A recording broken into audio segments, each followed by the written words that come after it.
The episode opens at dawn. A strange, unnatural silence hangs over Fraser's ridge. Claire wakes suddenly, gasping. Not from a nightmare, but from a sound. A low, humming vibration. Faint, but unmistakable. Her eyes widen. She knows that sound. The stones. Jamie finds her already dressed, standing outside, staring into the distance. What is it, Sassenach? Claire doesn't look at him. They're calling. Jamie's expression tightens. The past has always been dangerous. But this feels different. Urgent. Almost, desperate. They travel together to the stones. But the moment they arrive, Claire freezes. Something is wrong. The air feels charged, unstable. Like time itself is breaking. Suddenly. A figure appears. A woman. Disoriented. Weak. Covered in dirt. Claire rushes forward. The woman grabs her arm. You shouldn't be here, it's already happening. Before Claire can ask anything, the woman collapses. Back at the house, the mystery deepens. The woman wakes briefly, and reveals something chilling. She's from the future. And she came back for one reason. To stop Jamie Fraser from dying, today. Claire's blood runs cold. Jamie looks confused. I'm standing right here, but the woman shakes her head weakly. No, you die before nightfall. The rest of the episode becomes a race against time. Claire tries to piece together what's coming. An ambush. A hidden enemy. Something they didn't see before. Jamie prepares for battle, refusing to hide from fate. If death is coming, he says, I'll meet it standing. But Claire isn't ready to lose him. Not like this. Not again. As night falls. The attack comes. But not how they expected. It's not soldiers. Not the British. It's someone closer. Someone inside their own home. A trusted ally turns on them, driven by fear and manipulation from the future. The fight is brutal and personal. Jamie is stabbed. Claire screams. The future woman watches in horror. Because this is exactly how it was supposed to happen. History is repeating itself. And they can't stop it.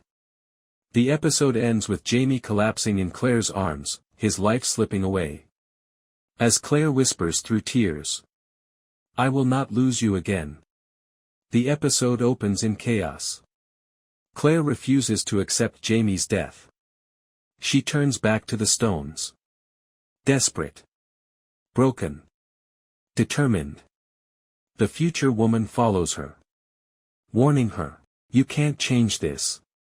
Every time you try, it gets worse. But Claire doesn't listen. She steps toward the stones. The humming grows louder. Violent. Unstable. Time itself begins to fracture. Suddenly. Claire is thrown into another time. But something is wrong. This isn't her past. It's a different version.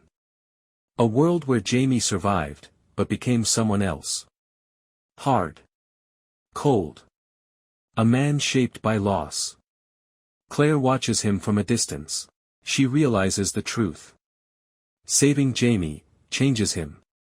Breaking time breaks him. Meanwhile, in the original timeline, Jamie is still dying. The future woman kneels beside him. Tears in her eyes. She whispers. This was never about saving him. It was about saving you. Claire returns. Shattered.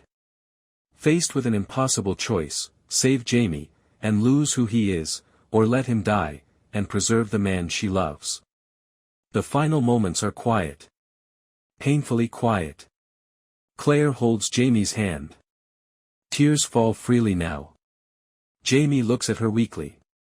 You've always been stronger than time. Sassenach, She shakes her head. No, not this time. And for the first time, Claire lets go. Jamie's hand falls still. The world goes silent. But just as the grief settles, the stones erupt violently in the distance. Something has changed anyway. Something bigger. Something worse. The episode ends with Claire turning slowly toward the horizon, realizing this wasn't the end.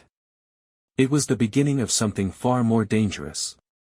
The Highlands slept under stormy skies, rain and wind carrying whispers of past battles and losses. Jamie rode alone, haunted by memories and the weight of guilt, his eyes fixed on the misty horizon. Claire tended to injured villagers by candlelight, reflecting on survival and the relentless fight ahead. A soaked messenger arrived with news of raiders crossing the border, and Jamie resolved to rally everyone. The Frasers armed themselves, mounting horses with grim determination, hearts heavy but unbroken. Shadowy raiders moved stealthily through the fog, and Jamie sensed the ambush before it struck.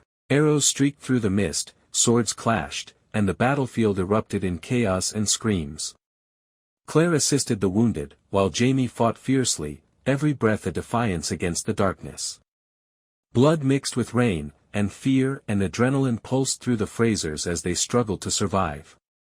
Dawn broke over the scarred battlefield, smoke rising, and the Frasers stood battered but alive.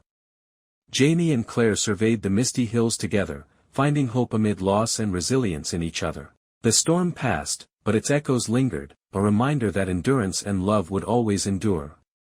The wind softened, rain ceased, yet the echoes of the night lingered, a reminder that survival carries memory as both burden and strength.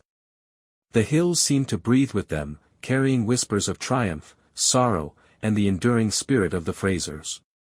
The Frasers walked through the mist together, a family bound not just by blood but by love, courage, and the unshakable will to endure.